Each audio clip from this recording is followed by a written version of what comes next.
আজকে বিকালে তিন বন্ধু একত্রিত হয়ে ভাবলাম কোথায় যাওয়া যায়। তারপর হঠাৎ করে মনে পড়লো কেননা তেঁতুল চাওয়া খাওয়া যাক। তাই আমরা তেঁতুল চার উদ্দেশ্যে রওনা দিয়ে দিলাম। হাঁটতে হাঁটতে তারপর আমরা একটি অটোরিকশাতে উঠে গেলাম এবং সুন্দর সুন্দর দৃশ্য উপভোগ করতে করতে আমরা সেই তেঁতুল চার দোকানটির উদ্দেশ্যে রওনা দিলাম এবং সেখানে পৌঁছেও গেলাম। তারপর আমরা তিন বন্ধু তেঁতুল চা কিভাবে বানায় তা আপনাদের দেখানোর উদ্দেশ্যে কিছু ফুটেজ নিলাম। তো দেখেন কিভাবে তেঁতুল চা বানানো হয়। একটু দিবে গইয়া বলেছে। আচ্ছা আর খেয়াবি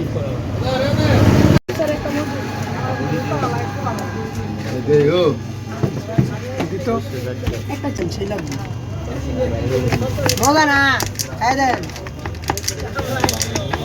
কিটা লাগবো ভালো আছে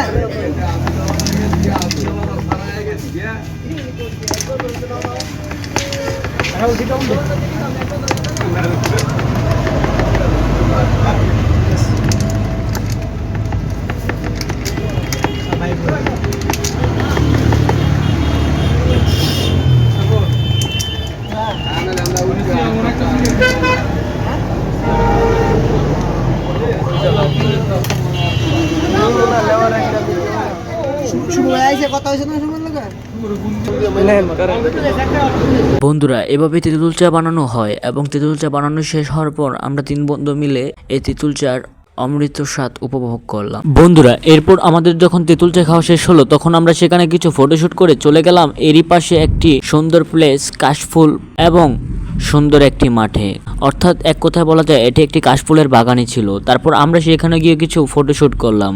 সত্যিকার অর্থে বন্ধুরা, এই জায়গাটি ছিল এক কথায় অ্যামেজিং একটি প্লেস। শহরাঞ্চলে ঘোরার মতো এমন প্লেস সত্যি পাওয়া খুব কষ্টকর। বন্ধুরা, এভাবে আজকে আমাদের দিনটি উপভোগ করেছিলাম। প্রথমে আমরা সেখানের কিছু ফটো এবং কিছু ভিডিও শুট করেছিলাম, যেটি এক কথায় অসাধারণ লেগেছিল আমাদের কাছে। তো বন্ধুরা, এরকমই সুন্দর সুন্দর ভিডিও দেখতে আমাদের এই চ্যানেলটিকে সাবস্ক্রাইব করে এবং যারা এই ভিডিওটি পেজ থেকে গেছেন তারা পেজটিতে অবশ্যই একটি ফলো দিয়ে রাখবেন আমাদের নতুন ভিডিওগুলো পেতে। তো বন্ধুরা, আজকের ভিডিওটি ছিল এই পর্যন্তই। ততক্ষণ সবাই সুস্থ থাকবেন, ভালো থাকবেন, আল্লাহ হাফিজ।